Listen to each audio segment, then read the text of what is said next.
I had to tell myself, you just have to be patient in your weakness. You have to be patient and know that even though you feel weak right here, it doesn't mean you are weak. This just isn't your strength, but you can move through it. And there's going to come a time where your strength's going to shine. And it is my responsibility to always give my best. And giving my best means I don't show up on a day to train and I don't step onto the trail and think, man, I really hope that I get 5th place. You shouldn't wait until you're the champion to behave like one. And I think that can be a game changer for people. You know, what if you were the best marathoner in the world? Would you train differently because you had that title? You actually discover the people that really love you when you are living your life that's most authentic to you. And living your life most authentic to you is going after the things that you were meant to do. If you were to put it all on the table, all the best advice, all the best books, all the greatest thinkers, it's gonna come down to just a few of the same things. Hard, consistent work, year after year, and believing in that goal and never giving up.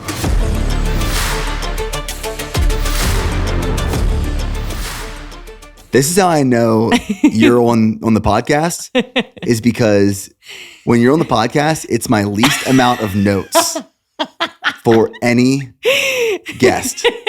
I literally have 5 lines, which was not even necessary to write down because I know it's going to be a very casual, organic, natural conversation. Right? It's my favorite. I love having conversations with you, Nick. Well, I appreciate that. Like, I really do. I think we just boom, boom, boom, have a lot of the same beliefs and messaging. And I think it's always good conversation. I agree. Yeah.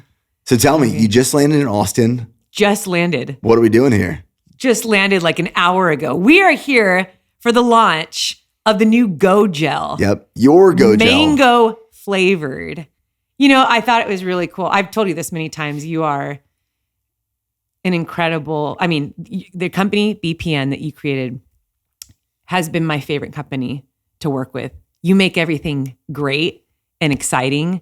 And when you said, hey, we want to make another flavor of a gel, what flavor would you like? I thought, seriously, that's so cool. Like mango, I love everything mango. And so, yeah, it's been an honor to be a part of the process of creating something to fuel athletes. Yes. But yeah, we're celebrating that. I don't know a lot of companies that do that. So you flew out my whole family. They love Austin. Actually, Mackenzie's getting a workout in, and then I think they're going to go thrift store shopping because Isaiah and Mackenzie love to go thrift store shopping. But where are you guys staying? The Line. Right downtown. Yeah, right in downtown.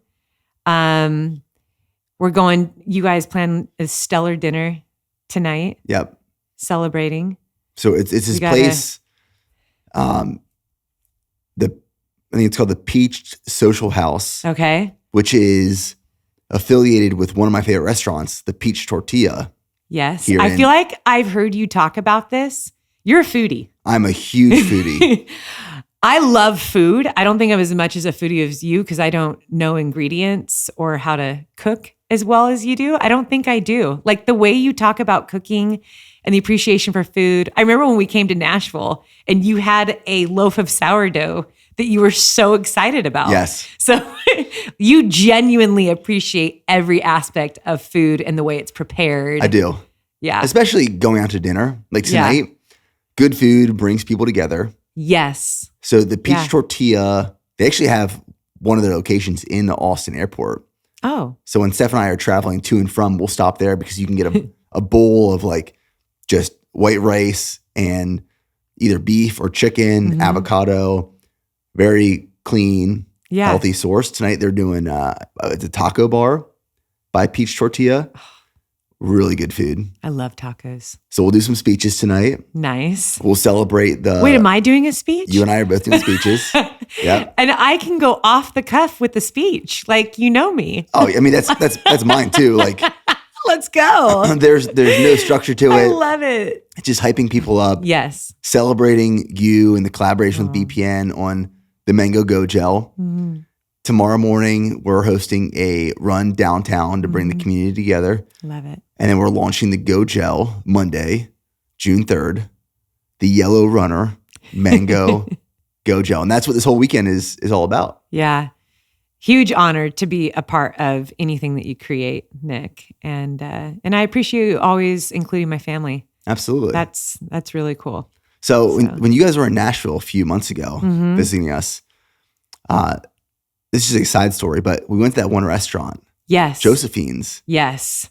They actually closed down. No. So that place was so good. It was so good, but apparently they got like price gouged out of rent, couldn't afford rent anymore because the 12 South area of Nashville was becoming so popular and expensive. Yeah.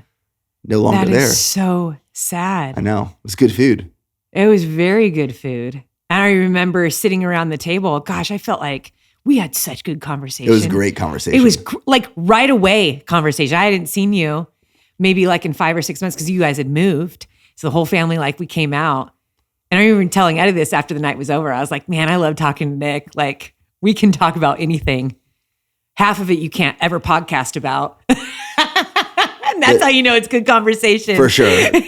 There'd be criticism. Oh my gosh. And hate. Maybe we should podcast about that.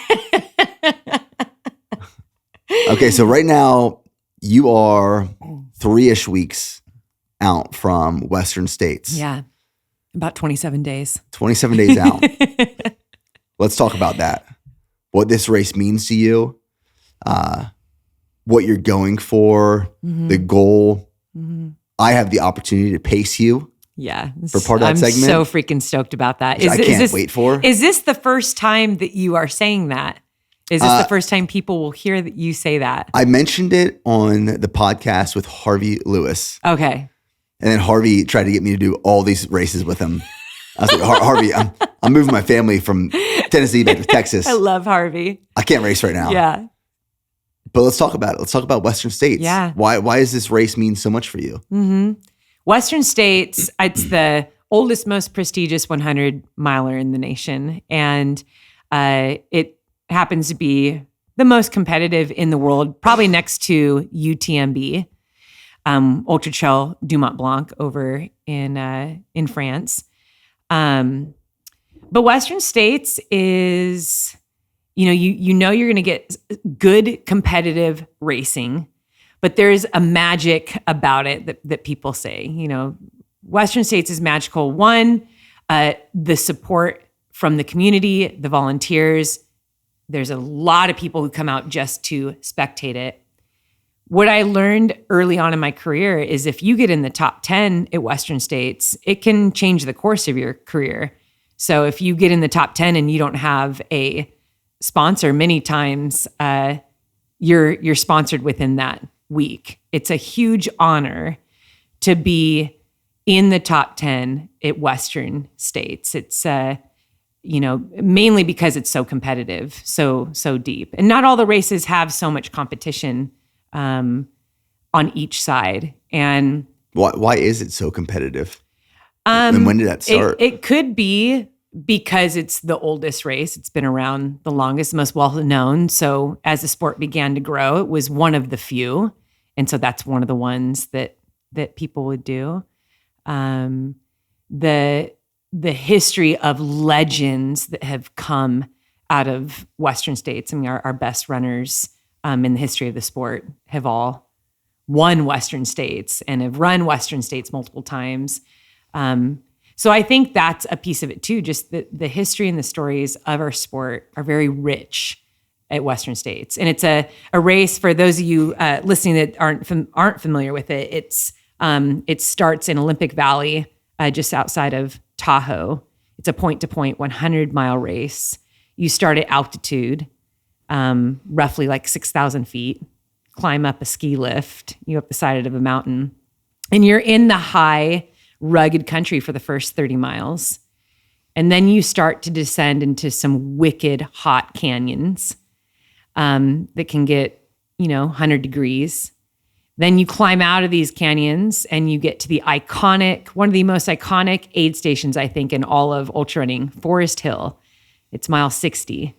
And it's a long aid station. And, you might have 1,000 people spectating, crews, pacers, volunteers, long long tables of food as runners come in.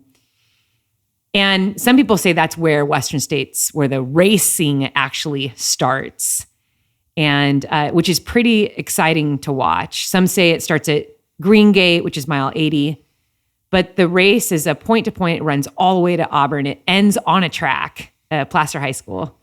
That's cool. So what's unique about it is, in order to race Western States, you have to train to be strong in every discipline of the sport. See, in ultra running, it's there's so many different types of events and so much that you can focus on as far as like what strength you might have. So if you're really good at running at altitude, you might pick a race like Leadville. If you live at altitude, you're gonna do well at an altitude race. But then there's other hundreds that are run on the track. It's just around an oval, flat, smooth surface. Other races have really big climbing, like Hard Rock. You're climbing, almost 40,000 feet of climbing in that race. You're a great mountain climber. You're going to do well there. And so a lot of times athletes will pick, what race they would really prefer to do, what plays to their strength. Western States, you have to be good at all of it. There's over 20,000 feet of climbing and descending. And the descending kind of beats you up a little bit more. There's altitude for the first 30 miles. And then there's extreme heat. And then you have to be able to run pretty fast for the last 38 miles. Nick, this is where you're going to come in. Forest Hill is where Nick will be pacing me. That's the start. That is where the race really takes a turn. The excitement starts. You start running on the road, drop into the canyons, run down to the American River. There is iconic pictures and images of people crossing the American River. And depending on how high the water is, you either cross by pulling on a rope or you get into a boat and you cross on the other side. So I'm super excited to take you on that journey from Forest Hill down into the canyons. We'll descend to the river. We'll cross the river together. And we climb 2 miles out of the river up to Green Gate, up to mile 80. But what kind of pace do you think you'll be holding there? Oh, man. I love that question because that's the question I would ask all the time when I first started ultra running. And I think that, 100-mile races have so many variables that it is hard to pinpoint a pace at any given time. You look at like UTMB and it's like, all right, we got like 36,000 feet of climbing. And that's going to be run at a different pace than Western States with 20,000 feet of climbing and a lot of heat.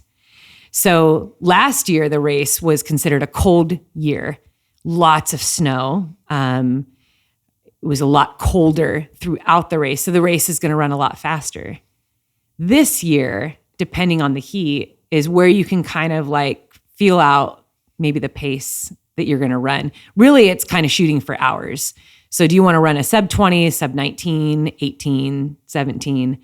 My hope is that I run the best race that I've ever run there. So I've done Western States 3 times. I was finished in the top 2 twice. I've never broken 20 hours. And that year that I ran in 7th place, that was 2015. So that was 9 years ago. It was a very hot year, and that's partly why I did so well. I actually ran the back half of the course, the last 38 miles. I was the second fastest of all the women, but I was 7th. So my strength was the heat and the end, but my weakness was the beginning of the race. So I think that's what's so fascinating about this race is, everyone has different strengths and weaknesses, and they can come out throughout the race because the race has all the variables. It's not just a climbing race. It's not just an altitude race or just a hot race or just a race. If you have leg speed, you have to be good at all those things. And so your strengths are going to come out at different times. So the 3 years that I did Western States, I was never in the top 10 coming into the first big aid station, which is Robinson Flat, mile 30.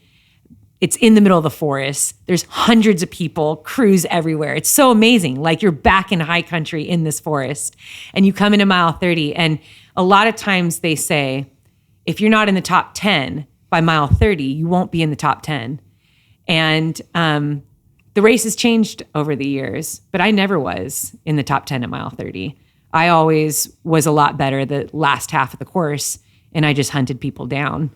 So this year, as I started training for it, I thought, okay, I know what my weaknesses are. I've done the race 3 times. I know, where I can improve and what I want to do.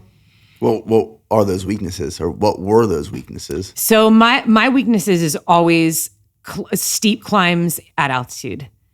And it's interesting because it's also one of my favorite things to do. It's incredibly humbling to climb up the side of a mountain and to feel all of your body weight. I have a little bit of a breathing problem. So typically I don't choose races where I'm at altitude for a long time. Like I'm usually good, like 5-6 hours, but after that I have a lot of problems. The movie we did last year, Moab 240, it opens up with, it's probably the first time ever in my career, but you can hear my breathing. I'm at mile 200, 40 miles to go, and there's 2 girls chasing me, and I can barely get a breath out. I can barely get a breath in. So that was just a result of being up at altitude for a long time and in the cold. My lungs exasperate. I have a little bit of some contortion in my sternum that my lungs don't open up to 100%.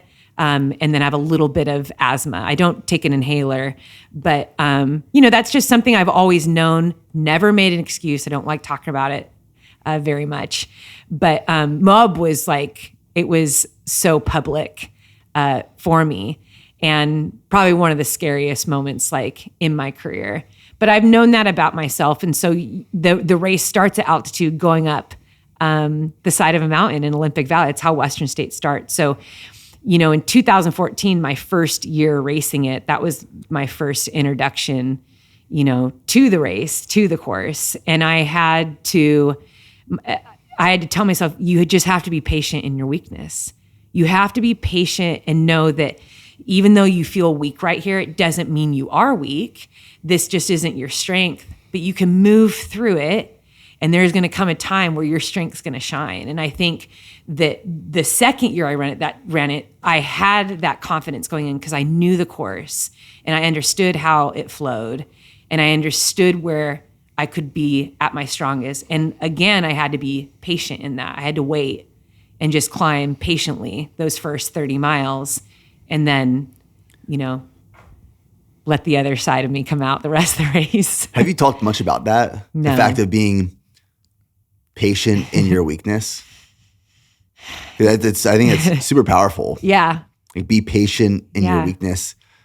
As you said that, I was kind of just taking inventory of my weaknesses in life, and then am I patient in them, or am I rushing through them to exhibit and highlight some of my strengths? Because it's really easy to play to our strengths and skip over our weaknesses or skate around our weaknesses, but to be patient and kind of just sit in our weakness, that's powerful. Well, you learn a lot. I think in the business world, in climbing the ladder, even socially, you'll hear people say, don't ever expose your weaknesses. Don't let people know what your weakness is.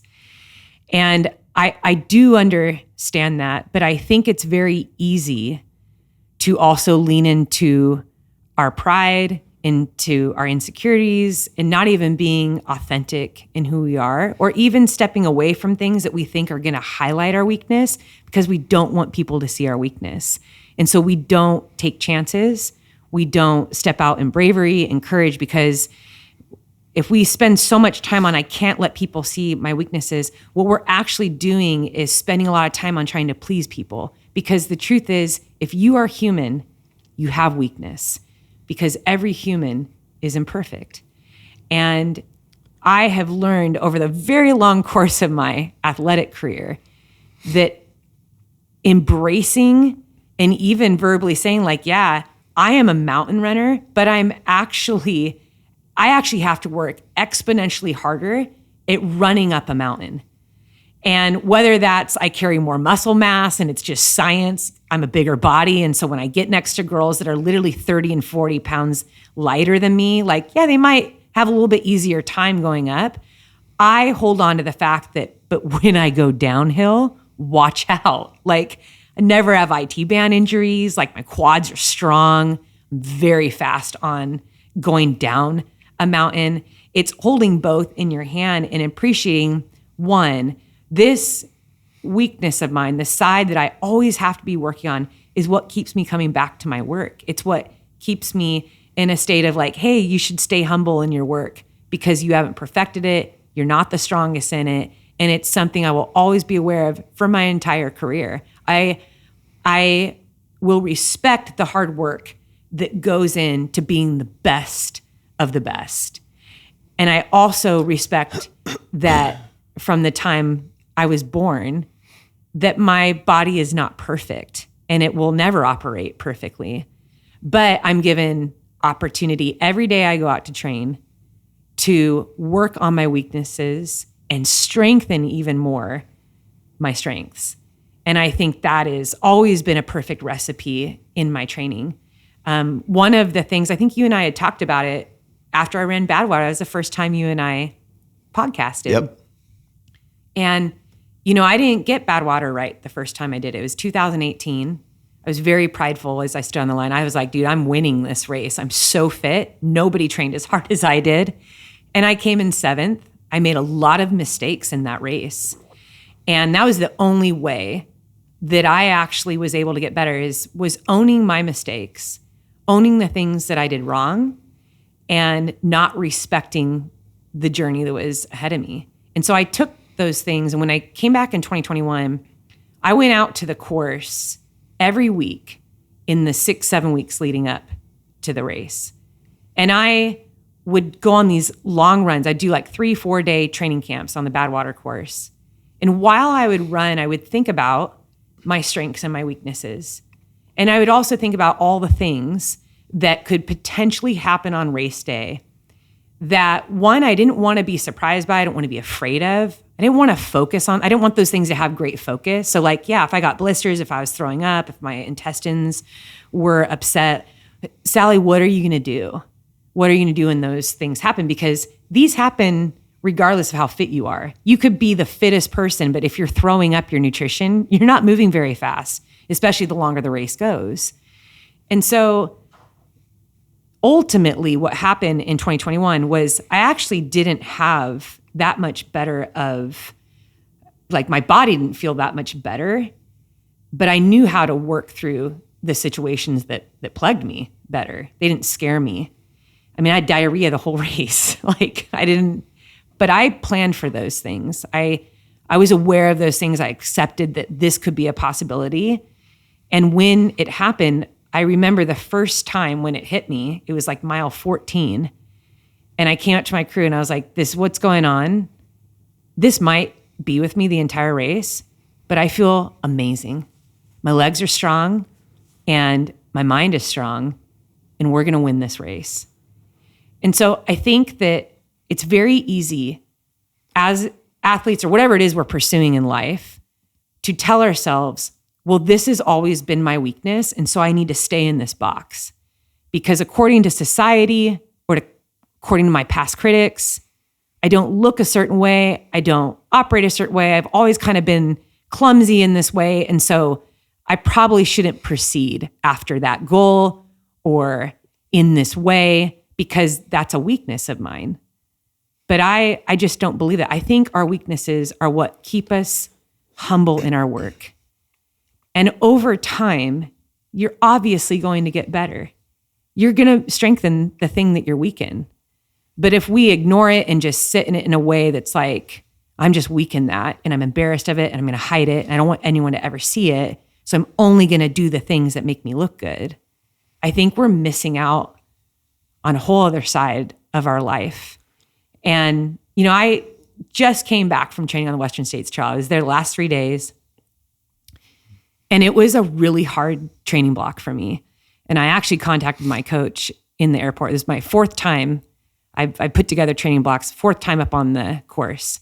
Because for me, I don't live a typical life of a professional athlete. I have kids, I run a business. I'm very proud of those things. This isn't like, oh, I wish I could just sleep in all morning, play in the mountains all day, and, cook organic food for myself and take 2 naps and spend 2 hours of the recovery. Like I don't long for that.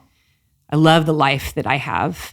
I love that I can create and build something outside of being a runner.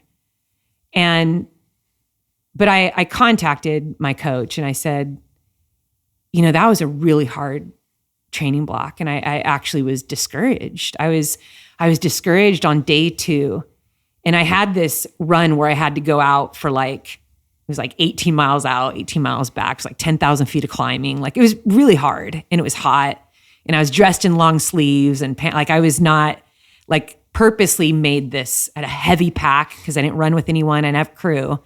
So I have this 12-pound pack. I have layers on and I'm going, it's a run called Double Canyons. And it's in and out of some of the toughest climbs in the course. And I just felt tired on the way out. And I was like, man, every step feels hard. I know I've been put in good training, but it was really easy for me to let the idea and the thoughts of well, yeah, you're not the strongest climber out here.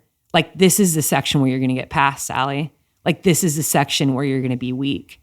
And I remember having to tell myself, Sally, is that what you want to focus on? Is that the script that is that what you want to think about? And then saying, no, I don't want to think about this. I want to think about how I have come out here and I put in the time to work on my weaknesses, because this is where I feel so humbled. I've been in this sport for so long and I still feel the areas that I'm weak. But that also gives me hope that I can also still strengthen myself. I can still get better. And I think that's a big part of the drive of why I'm always excited to work, because there's always something I can work on. And going to Western States 3 times, the third time I went was the biggest heartbreak, because I went the third year, the fittest I've ever been. I was being coached by the 14-time Western States champion, Ann Trayson. I would stay at her house every time I'd go and train. And I had the worst performance because I made mistakes the day before the race. And so I think about all of those experiences and I realize I've been gifted this chance to try again. I've been gifted this chance to be better than I was. And the only way that I can be better is, one, by looking at all the areas where I made mistakes or where I was weak or where I failed, and tell myself I can be better than that. So yes, being patient in our weaknesses is a powerful way to work on any craft, because it is one of the hardest things to do. We do not live in a patient world. And telling people to patiently build anything is like hieroglyphics right now. We want everything fast.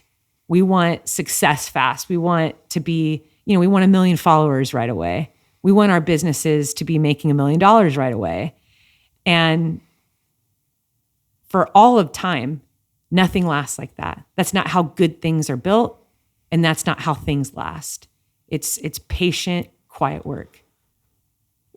Well, on the foundation of weaknesses,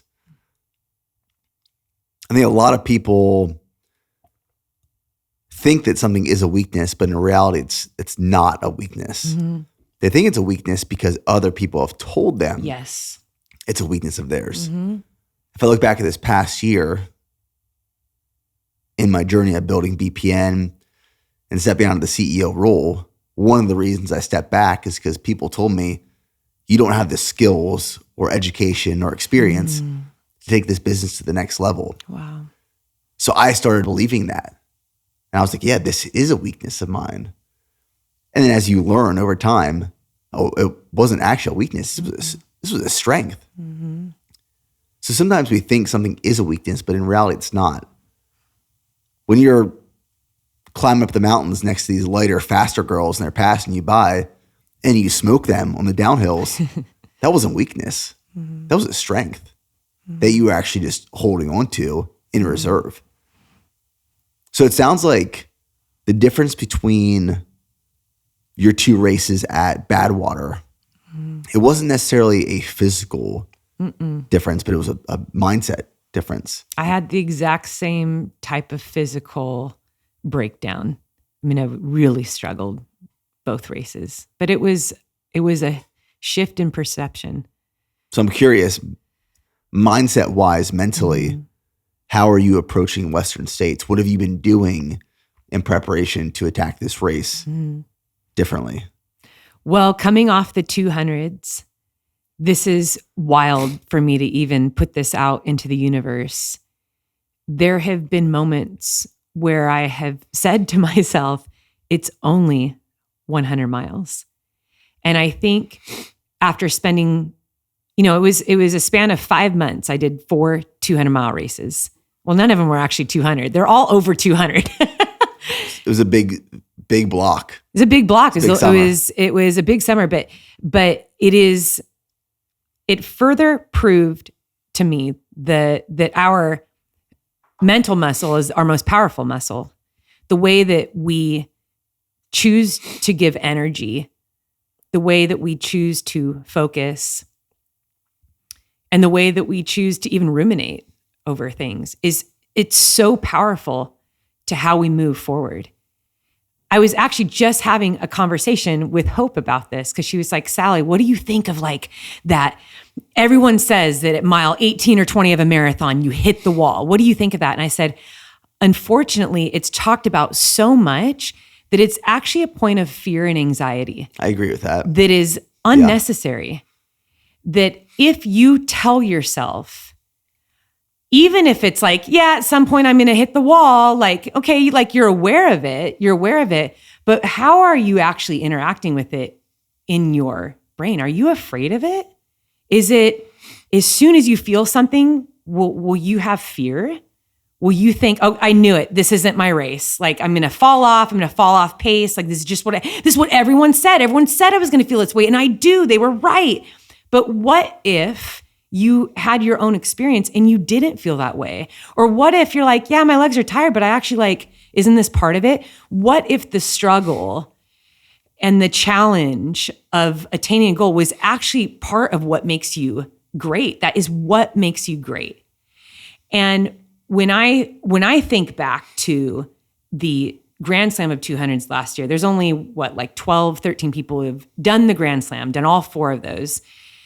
When I look at my journey through that, I don't look at any performance and think, wow, that was a great performance. I don't think any performance I actually ran to my potential because I was in so much pain. My feet were ripped to shreds, and I knew that at every race, so I'd tell myself this, at some point, the pain in my feet will be so acute, the ulcers will open back up, more blisters are going to form. I have to make a choice to make that the focus of my race, drop out of the race, complain the entire time, sit in aid stations for 3 hours, hoping people will fix them, or I'm just going to say, this is a part of me getting to the finish line. And I can complain and say, well, why doesn't that runner have to go through it? Like, why is it so easy for them? They don't ever get blisters, man. They haven't gone through anything. Like, why do every race I'm dealing with this? See, I'd never had blisters my entire career.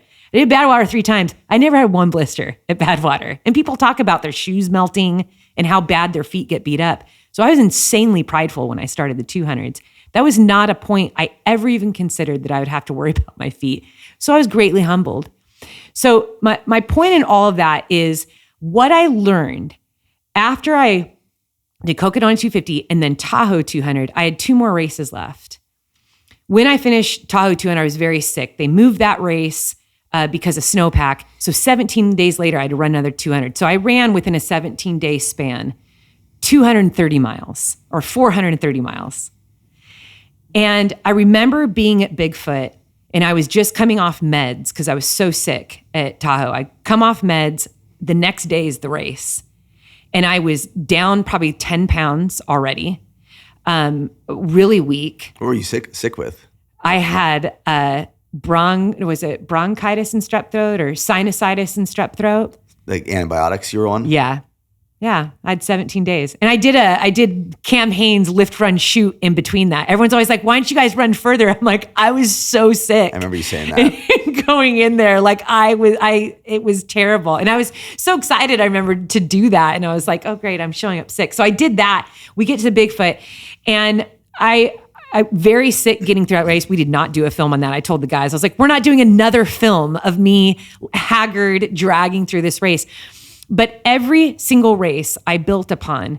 And I think ultimately that's the only reason why I was able to cross the finish line in first place at Moab 240. It wasn't like Moab was a great race for me. It wasn't like this amazing performance. I finally put everything together. I had everything that I experienced in the previous 3 races happened at Moab. So spending full 24 hours, not able to get food in, throwing up, intestinal problems, feet shredded. I remember every time I got into an aid station, I'd see the same medical people that were at all the other races. And be like, dude, how's your feet? Let's take care of your feet. I'm like, I'm good. I was lying every time because I thought, I'm not going to sit in an aid station again for 30 minutes and focus on my blisters and feet. And really, it's not making them feel better. They will hurt. They will continue to get worse and worse as the race goes on. So the whole race was about what I was choosing to focus on. What are you going to focus on? I was obsessed with that finish line. I wanted to win. I wanted to win that race. I wanted to put together a race that I was stoked about. And I found as the miles went on that there's nothing that feels better about this race. I'm not necessarily doing better, but how I'm interacting with the things that are making me feel weak. What I'm focusing on is I have so much pain in my feet. What I'm choosing to focus on, it taught me so much about the power of the mind. And I think as I enter Western states, I look at the field of women. It's very deep. And I would say that any commentator, any sports analyst in the ultra world, when they analyze the field, there is no chance that I will be a contender for the top 10. Going in, there's no chance that Sally will be in the top 10. And I am well aware of the performances that many of these women have had. And I think I could be that runner that gets so obsessed with that wow, I'm not as strong as them. I'm not as fast as them. I don't have, the accolades that they do. But what I can do is focus on what I can control. And that is my mind. And I genuinely believe that anything can happen on race day. So while the rest of the world might say there's no chance that you're going to be in top 10, when I show up to train, I tell myself, Sally, you train like you're going to win. And I think that is, regardless of our weaknesses, regardless of, oh my gosh, there's going to be lows and I might hit the wall, I'm going to bonk. None of that gets any of my attention. What I can do is show up and say, I'm going to be the absolute best that I can be. I have no idea where that's going to land me on race day. But I do feel like, especially being in the sport that's this long, it is my responsibility to always give my best. And giving my best means I don't show up on a day to train. Let's talk about this Western States camp that I did this past week. And I don't step onto the trail and think, man, I really hope that I get 5th place. I'm going to train for 5th place. I mean, what athlete says that? You think about basketball players and football players. Who's like, dude, I hope we get 4th in the league. No one. If you're going to do something, why not give your best? If you're going to do something, why not act like you're the champion? Why not be the best that you can be and just see where that lands you? And so that's my mindset going into Western States is this isn't about I wonder if I can finish 100 miles. I just got done doing a bunch of 200s. I mean, my mindset for Moab, my plan was when we get to Moab 140, I'm going to race the last 100 miles. And that sounds so weird saying that, but that was my strategy. I picked up Billy Yang, my friend and pacer. It was a 27 mile road section. It was flat, was undulating a little bit. And I said, when I pick you up, that's when we're going to start racing. And the first place girl at that time was 2 hours ahead of me. And we caught her after those 27 miles. And I never looked back.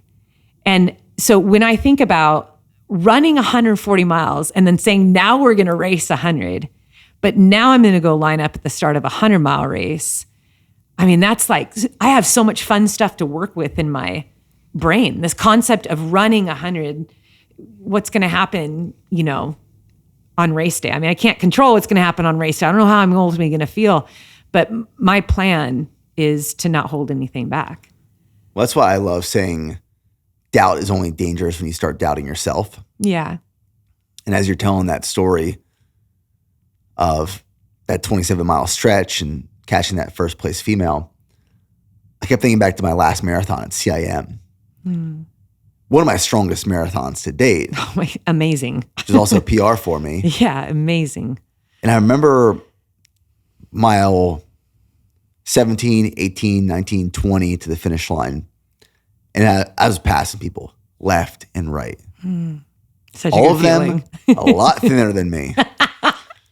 Love it. And I remember looking over, passing them, and you could see it in their eyes. Yeah. They doubted themselves. They were defeated. They gave up. They didn't think they could hit that PR any longer.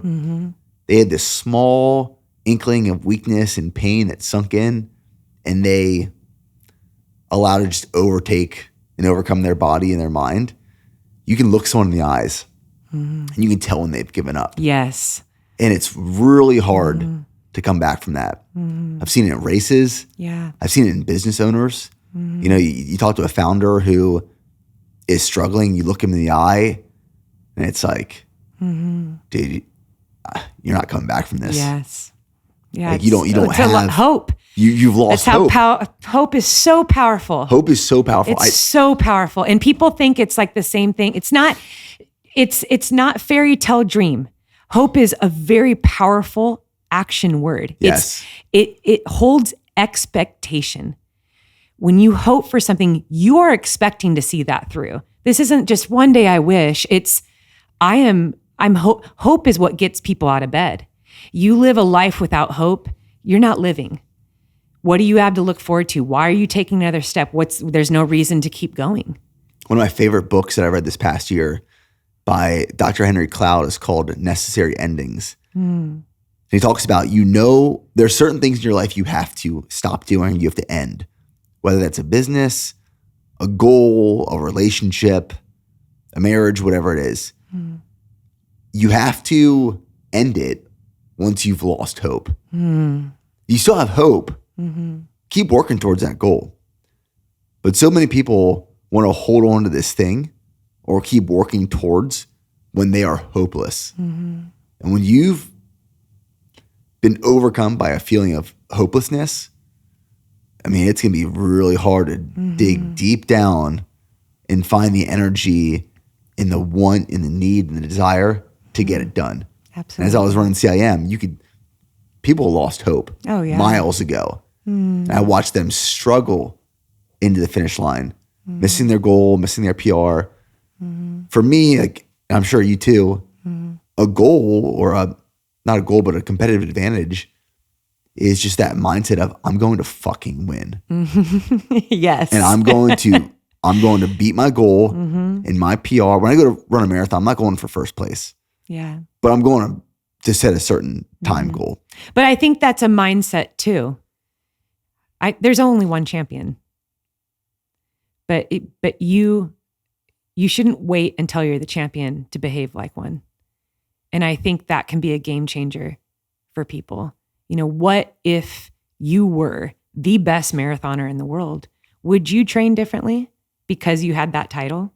Would you eat, sleep, recover? Would your effort be different? If you had that branded across your chest, you are the best marathoner in the world. And I think that's going back to how powerful the mind is. When you believe something, when that has been realized, I am the best marathoner in the world, it's like it takes over how you live your entire life, your decisions that you make. And even how you interact with hope, because you're just like, I'm the best. But what if we were just like that in everything that we did? Well, I'm the best dad around, right? Like I am the best. Like people look to me and I know what to do. I know what I want to do. I have goals in place. And I think that if we put that kind of energy into belief into all aspects of our life, I think we'd be a little bit more courageous too. I think we'd be a little bit more willing to take chances. We'd believe in ourselves a little bit more. But it's hard to tell somebody that, and this is just using running as the parallel, when someone says to you, well, I'm just a back of the packer. I just came to finish the race. I just hope I finish the race. That's all I want to do. Yeah, but how about you just pretend that you're actually I know you call yourself a back of the packer, but let's say that you are actually going to be the champion. Would you train differently? Would you do anything differently? See, we let the beliefs and the way that we view ourselves dictate how we go after everything in life. And I think that is a tragedy because some people will listen to critics around them, other people sizing them up, and they'll never live to their full potential. They'll never live out all the things that they could have done because they sit in this mold. They sit in this belief that they are lesser. And, when I think about Western States, when I run on that trail, I think about winning the race. Now, like I said, statistically, according to anyone analyzing the race, yeah, odds are very stacked against me to win that race. But belief before ability. It's so powerful to me.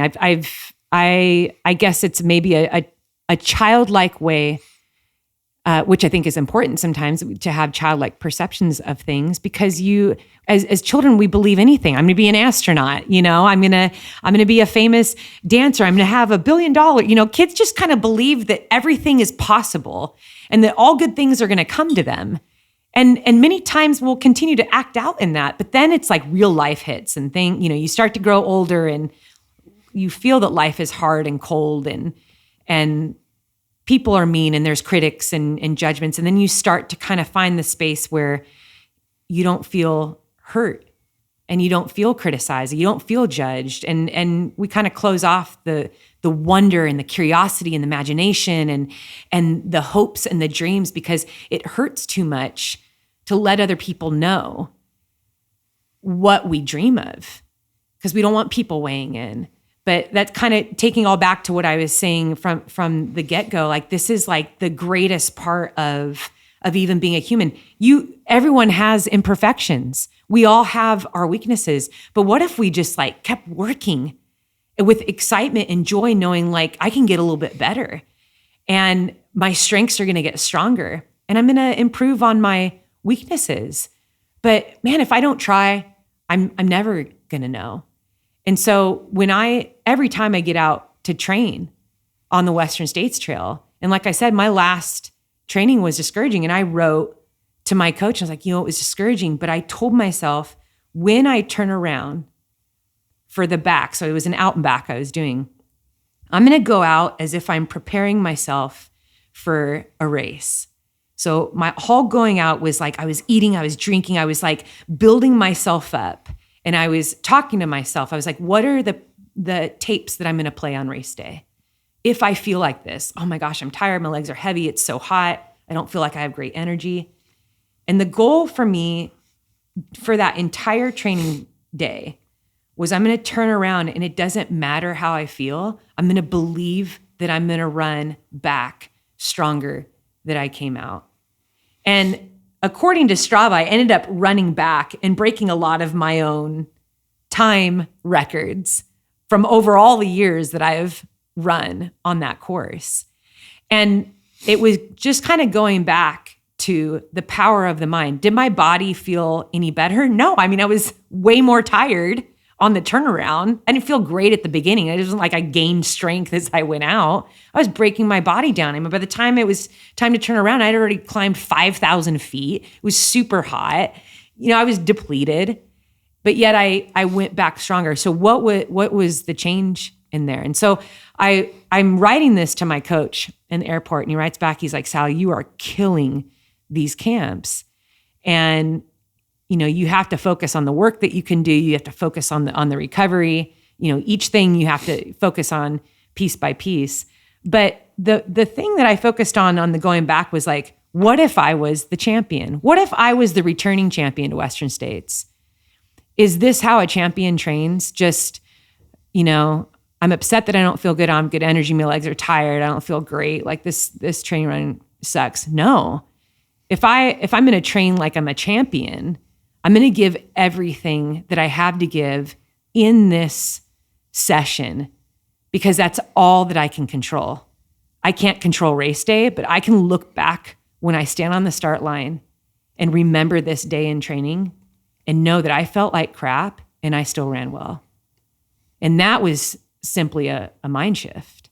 That was just what I believed about myself. That's what I chose to focus on. I've been obsessed with Michael Jordan. I love Michael Jordan. Kobe. My two favorites right there. When people ask me who my sports heroes are, Michael Jordan, Kobe Bryant. And Steve Jobs. Oh, okay. This past couple months. I'm obsessed with this podcast. I wasn't expecting that. It was like sports and all of a sudden Steve Jobs. I've been obsessed with this podcast the last couple months called Founders. Okay. I've talked about it a lot on this podcast. Yeah, you have. And it's this guy named David Senra who breaks down autobiographies and biographies of some of the greatest founders, world leaders, athletes. And there's always just this common denominator within people who have achieved greatness in large amounts of success, no matter how you define it. It's mindset. Mm-hmm. They all believe they're the best. They all want to be the best, not necessarily the biggest, but they want to be the best at what they do. Mm-hmm. Jordan, Kobe, unrelenting desire to be the best basketball player in the entire world and doing whatever it takes to get there.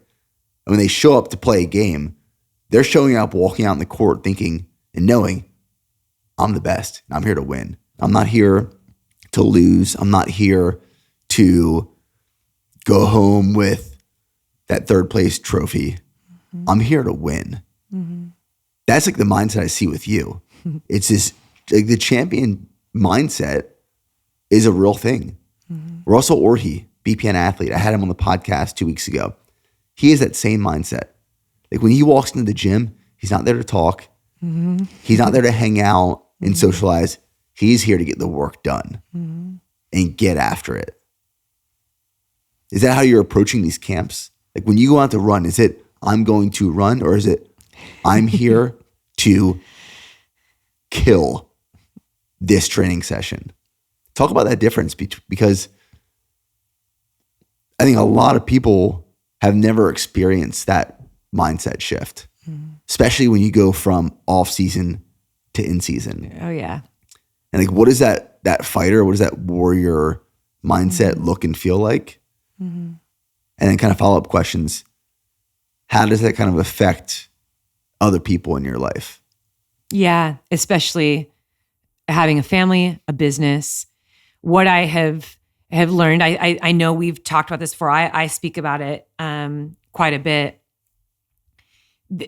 Our lives are so unique, and they are made up of so many different variables. And so I said earlier, I don't live the life of what people call a traditional professional athlete, where the sum total of their days is basically focused on themselves, preparing to training, recovering, and then doing it again. And it's day in and day out. I don't live that way. Those pieces are mixed in to other responsibilities I have. Have you ever lived that way? No. And the reason why I think I can do it so well now is because I started working at such a young age. So I actually don't know another life. And when you don't know another life outside of always working long hours, short window of sleep. I get a lot of sleep now than I used to. I used to only get 4 or 5 hours, like pretty much my whole life, until my like late 20s. But like I can feel that. Yeah, I know. Yeah.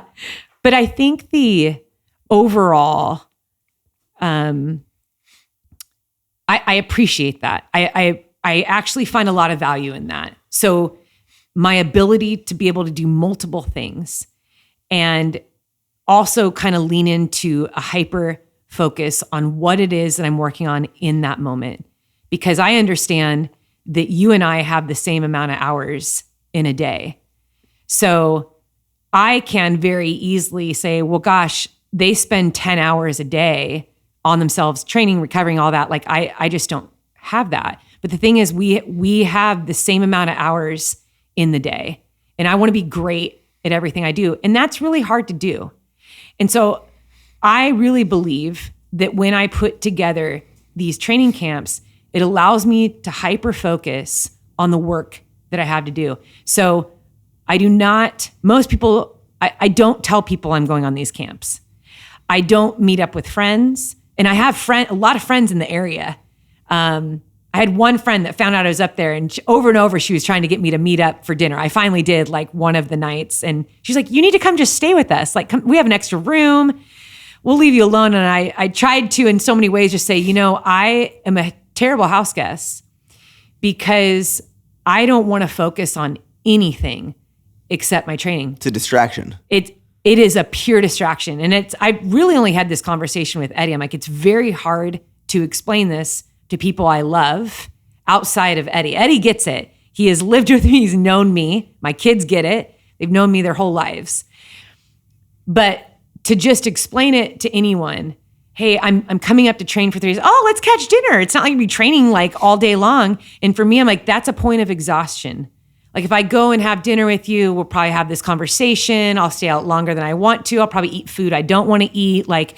And also like, what if you want to meet at 6, but I want to be in the mountains longer and like, or I want my recovery to be longer. So I pretty much go up on the course at odd days. I start at odd hours in hopes that I won't see anyone. For the most part, I've been successful. Sometimes I'll run into people in town or on the trail. But the purpose of these camps is for me to leave no stone unturned, to hyper focus on every element of race day that I possibly can. So I treat every day like it's race day. I eat what I'm going to eat the morning of the race. I experiment with the exact gear that I'm going to wear on race day. Outside of the long tights that I'm wearing, I'm pretty much wearing everything else that I'm going to wear on race day. Every time I train. The fueling system, I have alarms set on my watch. Okay, today I'm going to practice. What if I eat, every 30 minutes, X amount of calories? Okay, now I'm going to play around with adding different foods or different time frames in which I'm going to eat. There's river and water crossings in Western states. I don't know if that water is still going to be there, but I practice different cooling systems and just how I move on the course. I am a very visual person. I think that not all competitive ultra runners feel the need to be on the course to train. Some actually don't like it. Some like the surprise of race day. And so to each his own. But I feel like there is immense power in going and studying the course. I mean, I have it down to where I've run so many sections where I say, okay, this tree that has a branch reaching out and it hits the view this way, this is 0.8 miles from the aid station. This is the pace I want to keep. This is what I want to do. Okay, when I hit this rock that's right next to this boulder and it's in the shape of I give things names and shapes and I understand where they are. I understand, okay, this is where you can pick up pace. Okay, this is where the pitch gets really steep. I kind of sound like a crazy person right now, but I believe the importance of studying, of knowing your craft, to prove yourself on the day that you're tested. And I believe that in my whole heart. I believe that's my responsibility. And I don't ever want to be or look back and have any type of excuse or come up with an excuse or wish that I would have done more on race day. Because I've been there before, early in my career. I was like, man, I wish I would have done this, or I wish I would have trained better here, or I wish I would have studied the map a little bit better, or man, that part of the course is really surprising, or I thought the aid station was closer. I want to know that I stand on that start line and I did absolutely everything that I possibly could within the unique life that I live to be the best that I can be. And so when I understand that I'm trying to be the best that I can be and not better than anyone else on the start line. And I think that is what is so key in professional sports, is so often we are pitted against people, or we obsess over what other people's training is. We obsess over what people are doing or what their past accomplishments are, that we lose sight of the work of our own hands and what we are supposed to be doing. And I've learned that lesson many times, because in the beginning it was like, oh my gosh, I'm racing against so-and-so and they're so good and they just won these last few races, and you have no idea what kind of day they're going to have. You have no idea if they're going to drop out at mile 41 of a 50-mile race. You have no idea how they're going to feel or what's going through their head. In fact, you have no control of what they're doing. And if I focus on being the best I can be and putting in the best work and getting out the best of myself, there's no telling of what can happen on race day. It could be the day of my wildest dreams. It could also be the worst performance that I ever have. But regardless of that, what I know that I can control is showing up and giving my absolute best. And so these training camps, I don't take them lightly, because I'm leaving home on a plane and I'm leaving for 3 days. So I'm away from my family, I'm away from my typical work schedule. And I am 100% focused on just running. I mean, it's pretty hard for me, I will say, actually running a business, all my responsibilities, coming back to my hotel at night. And it's just all these text messages. Hey, I've been trying to get a hold of you. Hey, I need an answer on this. Oh, just the thought of that stresses me out. It's unreal. Yeah. I'm very grateful to Eddie. You know, we work alongside each other now, so he does try to help as much as he can. But those are also choices. So I just reply very quickly to everyone. Hey, I'm in the mountains, out of reception. I'll get back to you on Monday. And there's no apology for that, because I set up my work very purposely. And I think, knowing I have this many hours in the day, this is the goal that's important. This is the work that's needed to attain it. There'll always be work to do, and I can never please everyone. But the goal that I'm working on right now, this is the work that's required of me, and that's what I have to focus on. Now, outside of that, my kids get leeway. I mean, there have been moments where I'm literally running through the forest and the phone rings and I got to talk to Mackenzie. I have to talk to Isaiah, or Eddie has a question for me. But outside of that, it's a full hyper focus on the work and the work alone.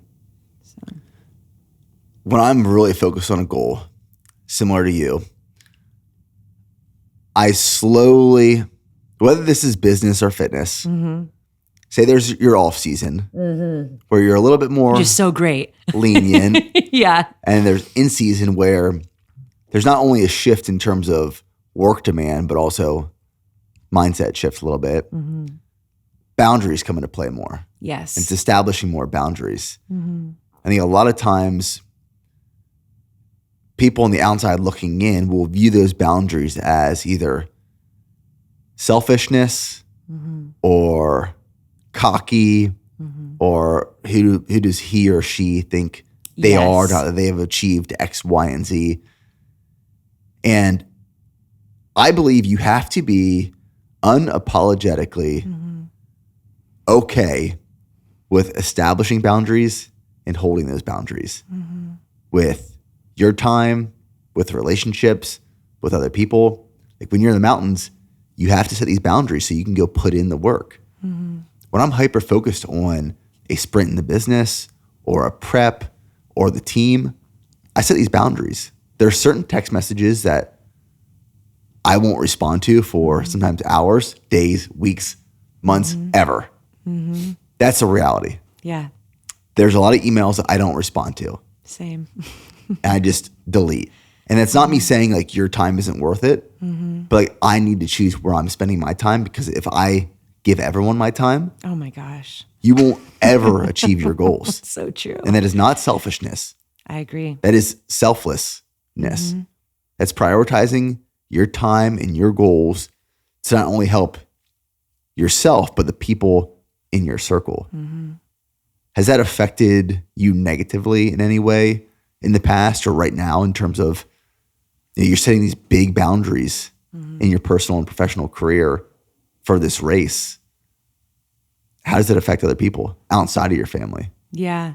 I've grown in that area, because in the beginning, I wanted to do everything and be everything to everyone and complete everything. And I found myself always emotionally, physically exhausted, and always feeling like I was failing. I felt like every day I was a failure. Even though I was getting a lot done on the to-do list, there was always something more that people wanted of me, or something I wasn't able to fulfill, or something I wasn't able to show up to. And that was a season in my life where I had to step back and kind of have that self-awareness and be like, wait, what is it that you're trying to accomplish?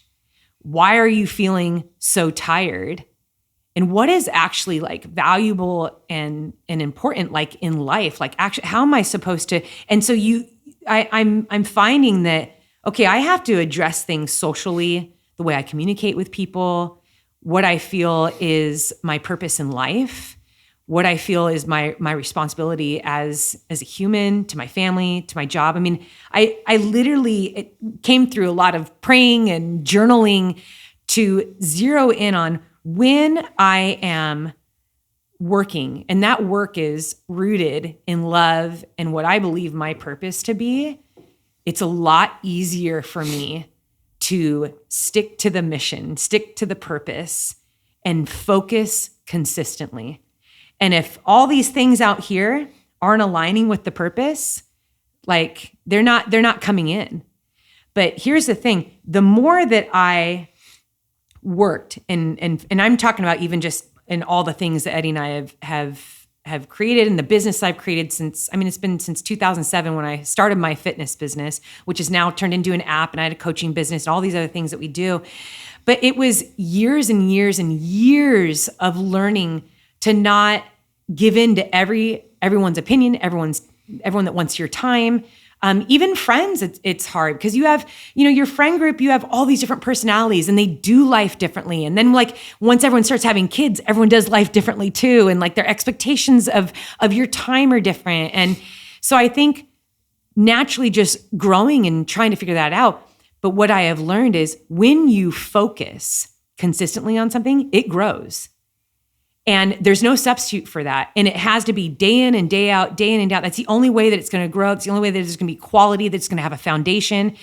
And I noticed Eddie and I think it was 2022, we said, dude, we need to really, really focus on building this podcast, on building this app, on building this. And everything like started growing. And when it started growing like exponentially, I was like, it's so weird. I also feel like I'm losing friends.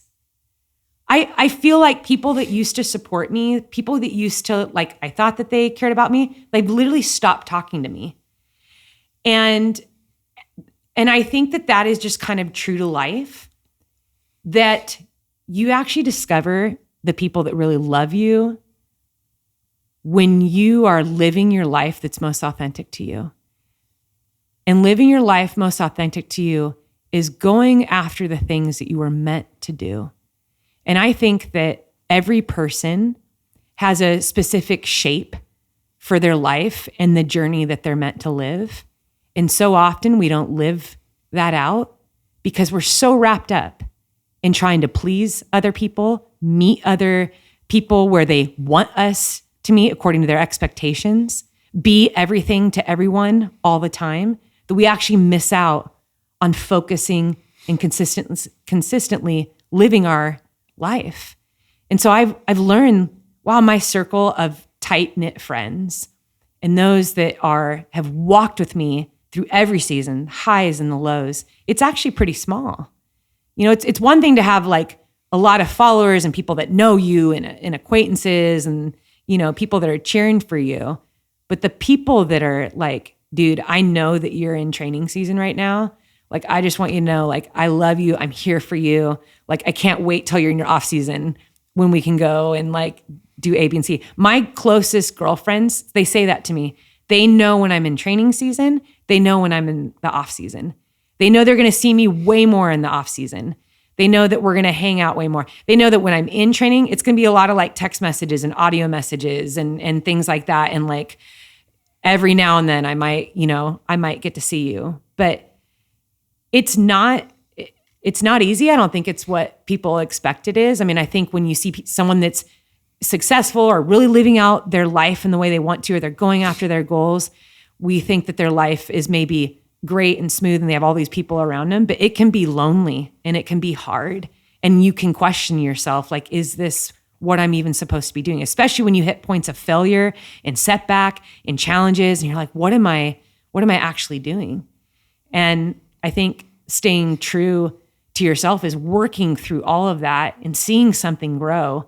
And then ultimately, that thing that you grew, that beautiful goal that you achieved, many times impacts people around you in really wonderful ways, in very inspiring ways. I mean, watching you, Nick, go after these goals, especially in running, I mean, the marathon, it is amazing. I meet people all the time that, you know, they don't do the hybrid thing. They don't lift. They don't know much about the company, but they do know that you and I are friends. And they're like, he is freaking insane. Like, he's like not human. Like, and I love hearing that because in my mind, I think, well, Nick is genuinely one of the hardest workers that I know. And when he commits himself to something, he is all in. I don't meet a lot of people like that. I think a lot of people feign that. They feign that on social media. I'm all in, man, all about the work. I'm like, are you really though? Like, do you actually know what that takes? Because it's freaking lonely and it's hard to do that consistently over and over again.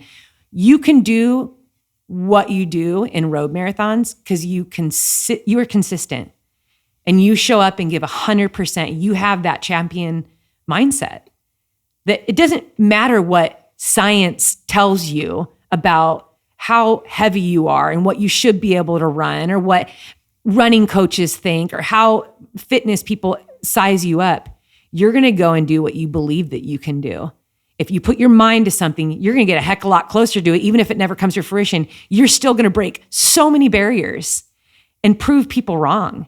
And I think that is such a wonderful way to live life. I think that doesn't take special talent. That doesn't take a lot of money. Doesn't take you having to be a professional athlete. It just takes hard work, belief, consistently over and over again. And you've done that across the board in everything you do. It isn't just the marathon. I mean, look at your business, the community that you've built.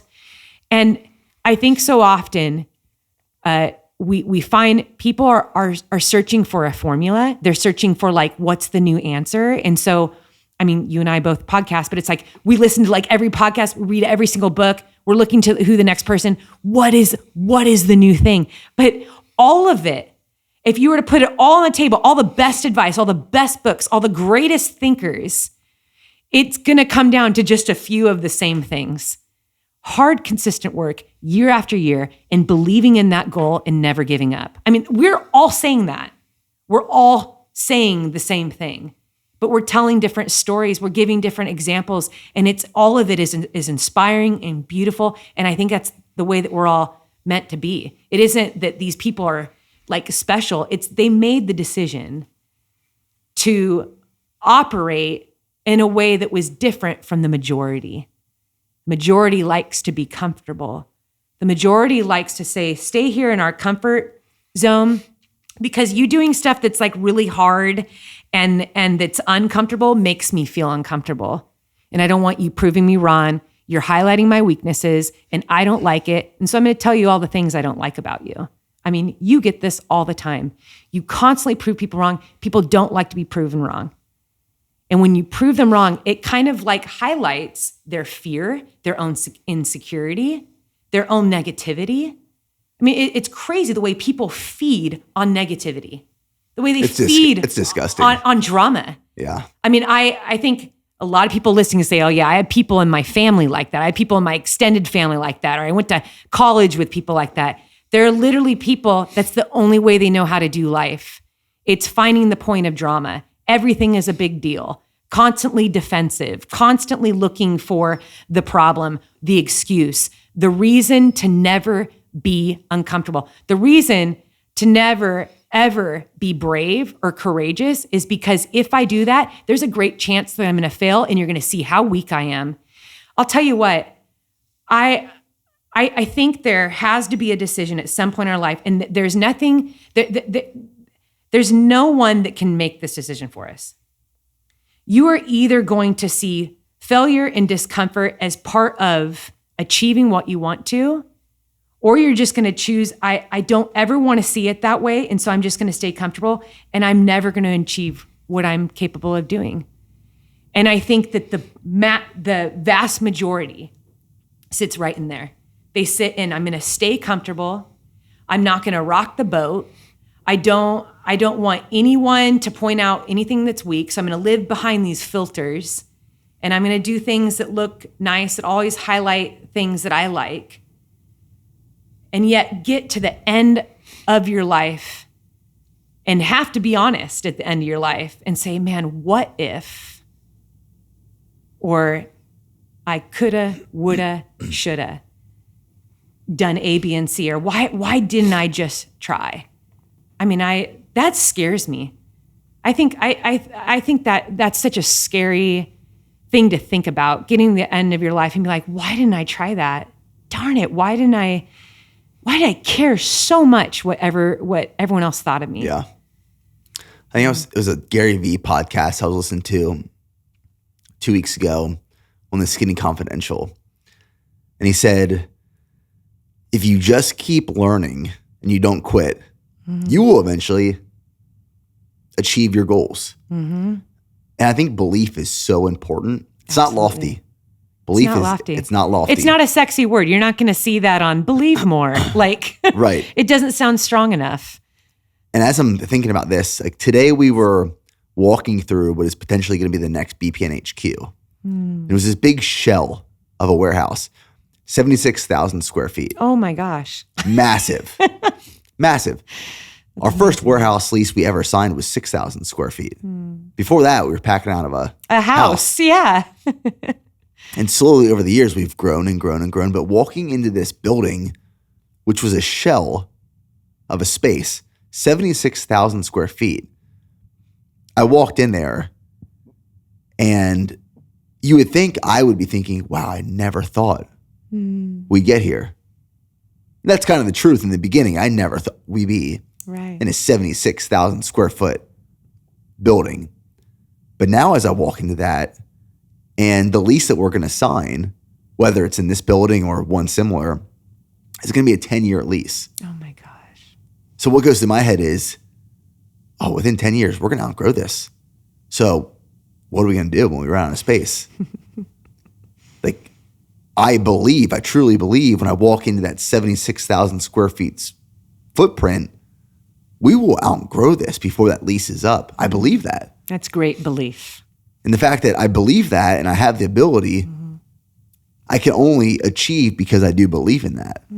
But if I'm going to walk in there and say, I don't know if we'll ever fill this space. This might take us under.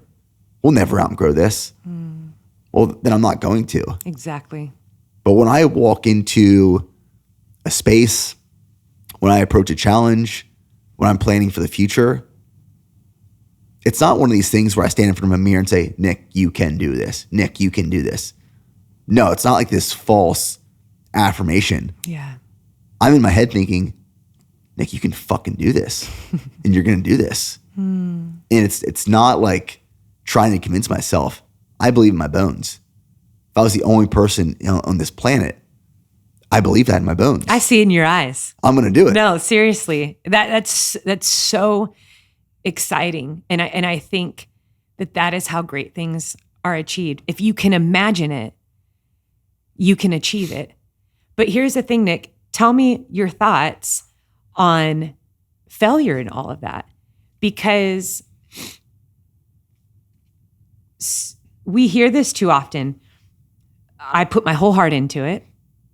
You probably heard other people who've started businesses, maybe training even for a race. That's a smaller, I think races are a much smaller scale on this because life is so much greater and the challenges and the courageousness that we have to exhibit in everyday life and big goals, the careers and things like that. And then after putting themselves into it, putting all this work, money, invest, or whatever, and they fail, all too often we hear, oh man, like that's my sign.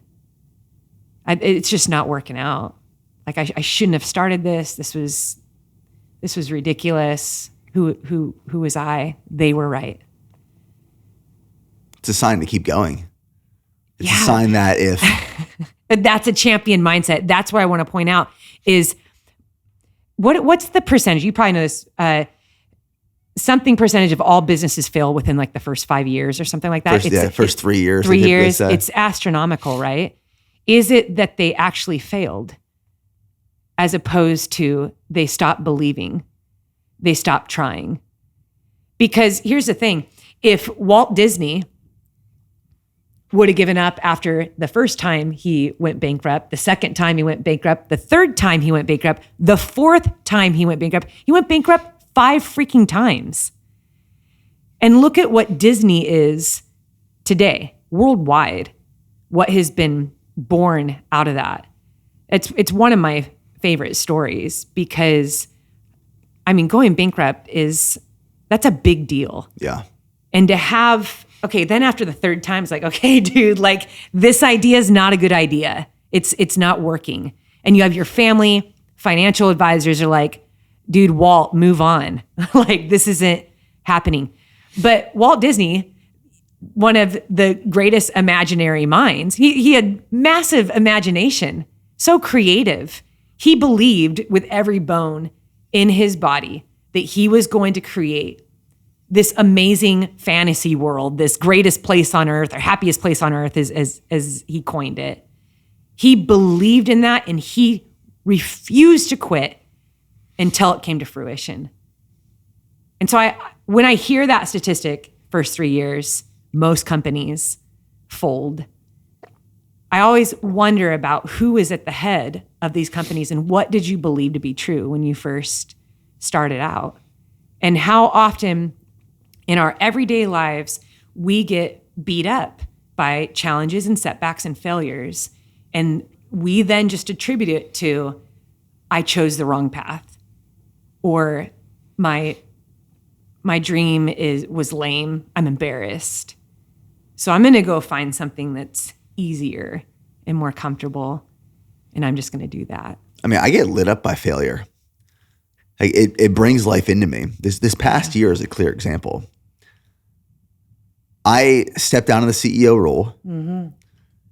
And I haven't shared some of these numbers on a podcast before, but I stepped down in the CEO role. And as I've talked about, we ran a process and I was going to sell a small portion of the business to private equity. And I was in this process for a year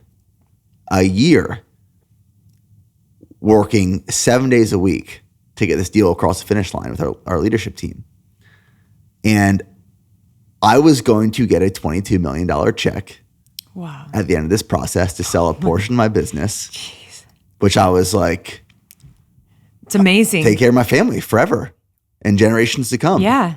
And life changing. You could stop working. Right. If you wanted to, you could just hang out. And the deal fell apart. And it was literally days before funds were supposed to get sent over.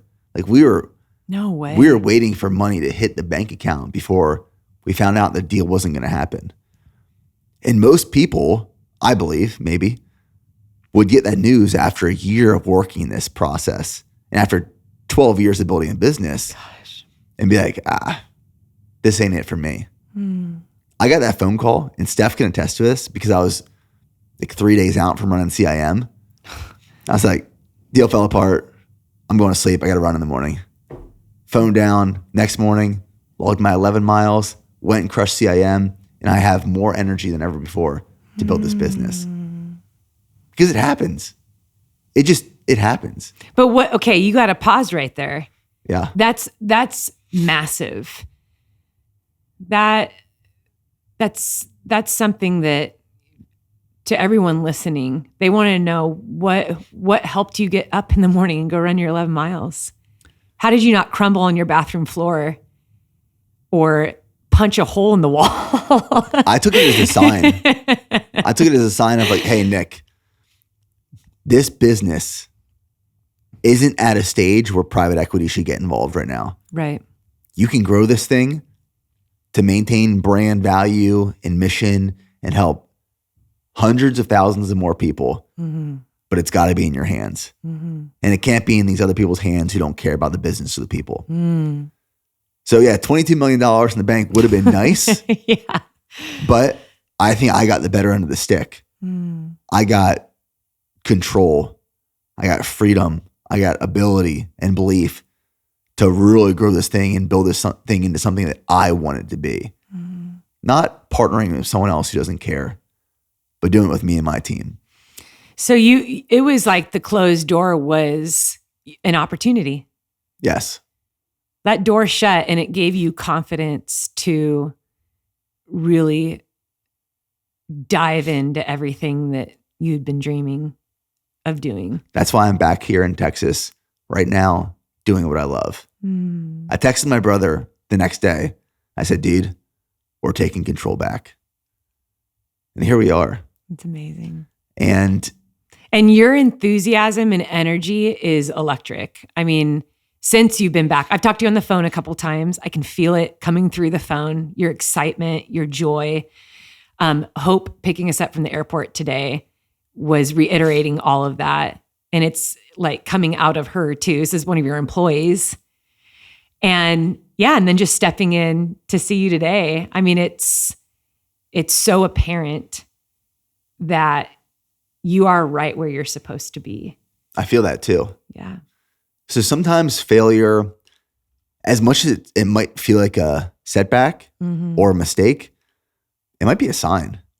It might be an opportunity. Yeah. Hey, you can get better. You can shift the trajectory of where you're heading with the people who you're on this mission with. Yeah. So that's the way I view failure now. This is an opportunity for me to reassess, reapproach, reattack, because I was obviously on a path that might not have been the right path right now. So if I've learned anything in this past year about setbacks, failures, mistakes, I've learned that it's not always a failure, a mistake, or a setback. Sometimes it's an opportunity to take one step back to take 2 steps forward. I think that everything in our life can be used for something great. And many times our boldness, our courage comes from past failures. And the truth that we lived through it, we got through it. And so we can look back and realize I got through that really hard season. At the time, I wanted to crawl into a hole and die. But I'm here today. And I'm trying to dream a new dream, go after a new goal. And I kind of feel like I can because of all that I've already overcome. But the thing is that in every failure, you learn so much. Like there's actually gold. There's nuggets of gold in our failures because you know what to do next time. You know how to make something better. You know what to strengthen. You know who to trust. I think that's been a big one for me in the last couple of years. It's been a painful one.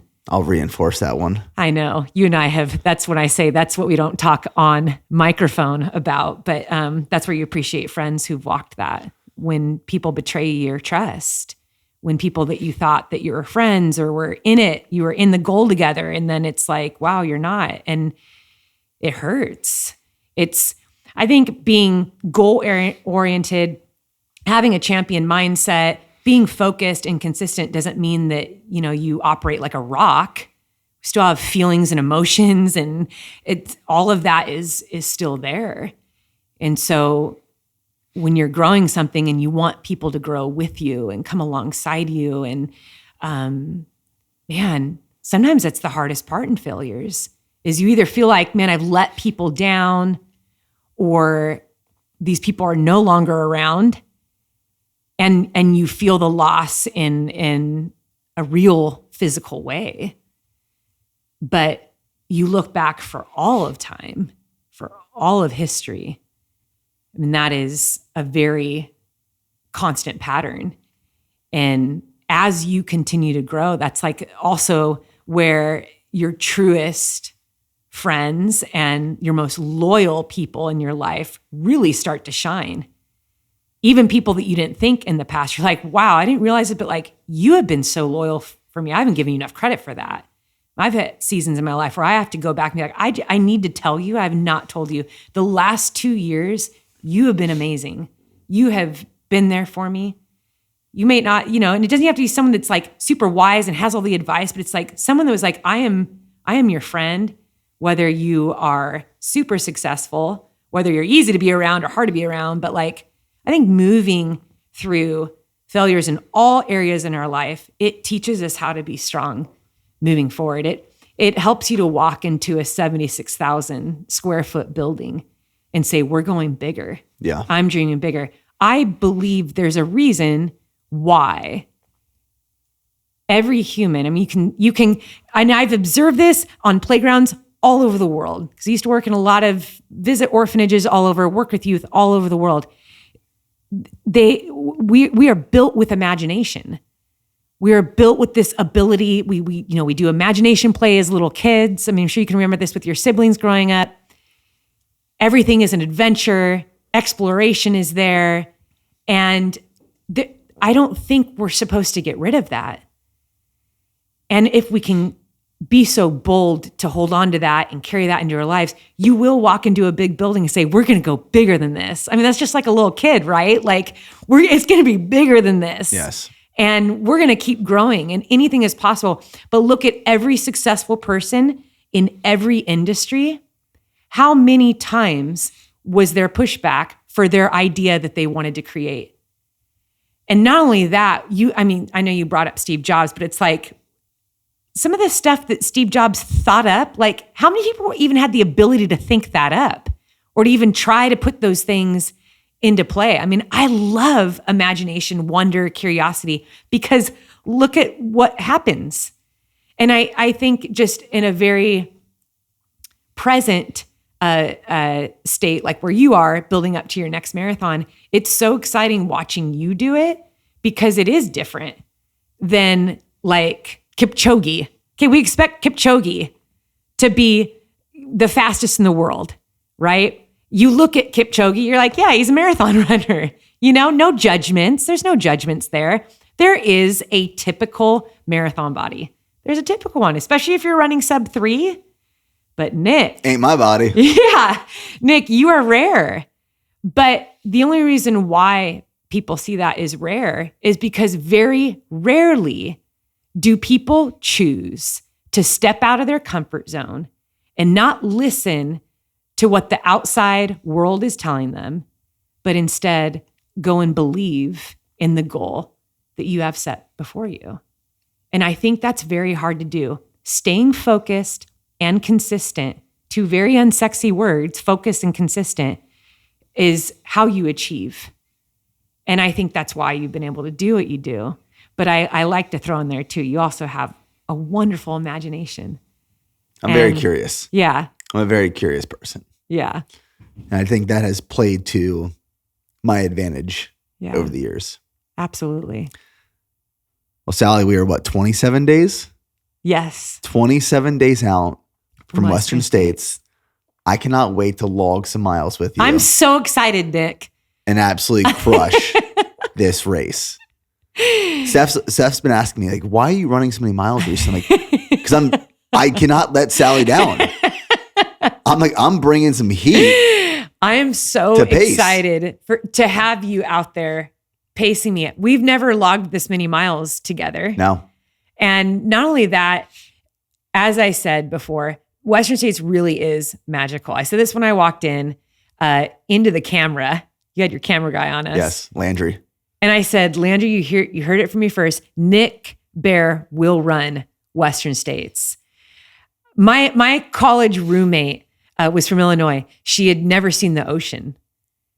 And I grew up at the ocean.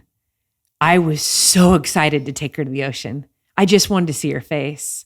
I just wanted to be there those first moments that she walked out onto the sand and hit that water. And it was like the best thing ever. I still remember it. And that's the joy and excitement that I have about you coming out, the BPN team coming out, is you guys coming out and experiencing Western States. Because it truly is an experience unlike any other ultra that I've ever done in the world. And I've raced all over the world. It's just very special and memorable. And I know it's an experience you'll never forget. But my greater hope is that it will keep you dreaming for what's ahead for you. So it's going to happen. You got to do Western States. It is the race of races. I know you put Leadville on the map in the biggest way. I don't think people understand it. I don't think you get enough credit for it, because never in my 15 years of running ultras have I ever met so many people that want to do Leadville. And then I somehow at some point in the conversation will say, oh yeah, have you seen, Nick's run that? You've watched his video. Oh yeah, that's why I'm running. I've seen his film. I have to do Leadville. I mean, I've never met so many people who've never even run an ultra who are like, yeah, I've done a half marathon. I'm doing Leadville next year. I'm like, since when did Leadville become the entry point into ultra running? Since you did it. That doc has reached a lot of people. That doc has reached a lot of people. The beautiful thing I was just getting to know you when I watched that documentary.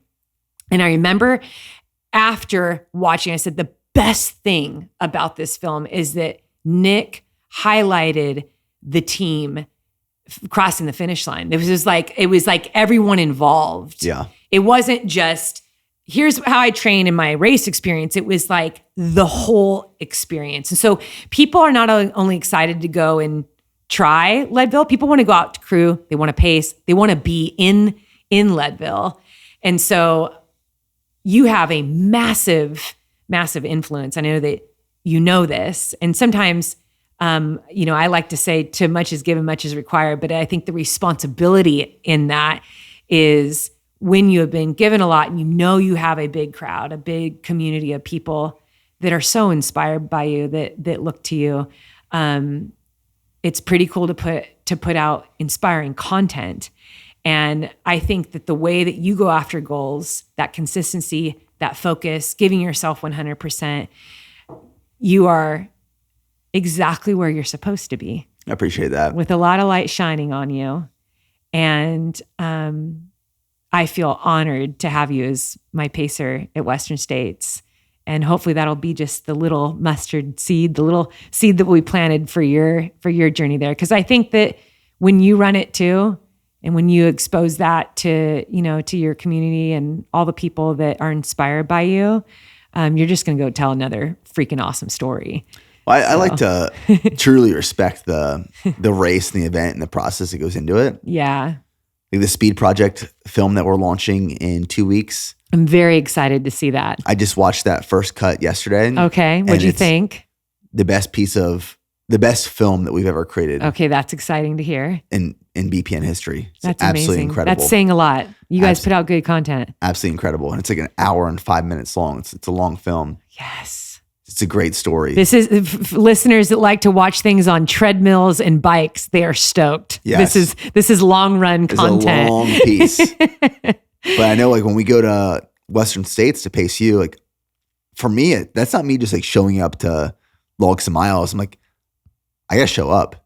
And Yeah. like this team has to support Sally, and like we got to respect the race and the runners and the community. Like I don't take this light at all because I know how much history is behind these races and respect. And I want to make sure that we're respecting the process and the people as we tell these stories. Mm-hmm. So that's our goal with everything we create, but especially going to support you at Western States.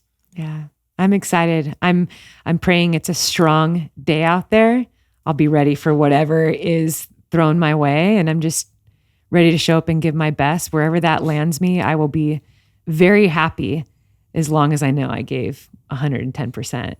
So having you out there with me, the whole crew, we're going to go write a really good story. Yes. We're going to have a great day.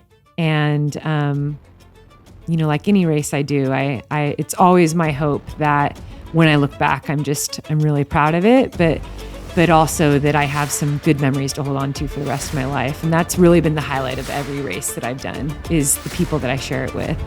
So I'm so thankful for your time too, because I know baby number 2 is on the way, and like this is baby number 2 is coming up. We're 27 days out. We have to get to Austin. We have the Go Gel, Yellow Runner, Mango, Go Gel launch party, and let's go eat some tacos. Let's go. Thanks, Sally. Thanks, Nick.